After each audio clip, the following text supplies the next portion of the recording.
სიახლეები შემოვა თქვენს ცხოვრებაში, უახლოეს პერიოდში, მოდით ეს თემა ვნახოთ დღეს. მესიჯი ყველასთვის იქნება, მაგრამ არა ყველაფერი. უკვე კარგი სუნი მცემს, გადასარევი. აი, რა შემიძლია უწოდო ამ ყველაფერს?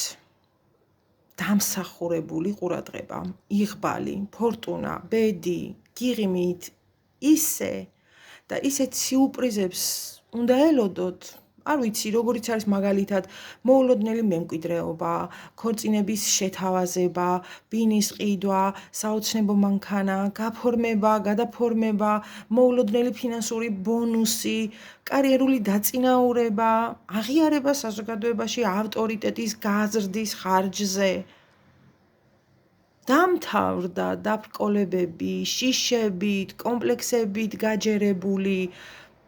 თქვენ ჩააბარეთ სამყაროს გამოცდა, როცა 9-თავიანი დრაკონი გამოგიგზავნათ დასამარცხებლად.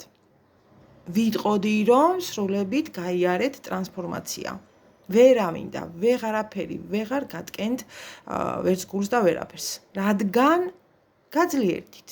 დაინახეთ, რას ნიშნავს გაჭირვების ჟამს, ვინ გედგათ მხარში და ვინ გადგა გვერდით. იმედებს ვეღარავინ გაგიცხრებთ, რადგან აღარ იქნებით მოლოდინებში, ფანტაზიებში, ილუზიებში, ზუსტად იცით უკვე, რომ საკუთარი თავის გარდა არასდროს არავისზე არ უნდა დააშენოთ გეგმები. ამიტომ ამ ყველაფრის გათვალისწინებით თქვენ დაამარცხეთ 9-თავიანი ცხოვრებისეული ურჩხული საკუთარ თავშიც და გარემოშიც. აი, ზუსტად ამიტომ ახლა საჩუქრების დროა, დაჯილდოვდებით. და იმ ოცნებებს აისრულებთ, რომელსაც შეიძლება ახლაც ამ წუთასაც სკეპტიკურად უყურებდეთ.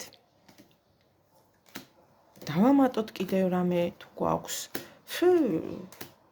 რას ამბობ? გადასარევი. ფინანსური კეთილდღეობა კრეატიულობისა და დროის სწორად გადანაწილების მეშვეობით მოვა. პირადშიც სწორ ადამიანებს მიიზიდავთ. როგორც იქნა ერთი და იგივე არასწორ სცენარს აღარ დაწერთ, შეცვლით, რის შედეგადაც ღრმა ემოციური კავშირები პირადი ბედნიერების წყაროდ გადაიქცევა. უნაკლო ინტუიციის წყალობით ახლა უკვე ზუსტად იცით, რა გინდათ, სად და რაც მთავარია ვისთან. ვინ არის ღირებული და ვინ უღირსი. აი, ზოგიერთებისთვის პირდაპირ ეს ზაფხული საგანძურის რუკა იქნება. ეს მგონი ესეთ შეგრძნება მაქვს, რომ გრაფი მონტე-კრისტოს ვკითხულობ. ძალიან მოულოდნელი სიურპრიზებით არის სავსე. და ვინც ამ რუკას იპოვის, ხომ წარმოგიდგენთ რა მაგარია. და კი ხართ სხვათა შორის რამოდენიმე განსაკუთრებით გამოცალკევებული ადამიანი ამ რუკის მფლობელობაში. მოგზაურობა, განათლება, გამოცდები, აი ვისაც რა გაქვთ, ხო? აი ყველაფერი საუკეთესოა, რაც კი შეიძლება ადამიანმა ინატროს და მიუხედავად იმისა, რომ შეიძლება ისევ მეორდები სკეპტიკურად იყოთ განწყობილი, სურტყუილად. ნეტი პოზიტივი, ცხოვრება მშვენიერია, მე ბედნიერ დღეს გისურვებთ ყველას. პირადი კითხვები WhatsApp-ში 557 16 73 53. ოღონდ გთხოვთ, ნუ მირეკავთ, მომწერეთ და გიპასუხებთ.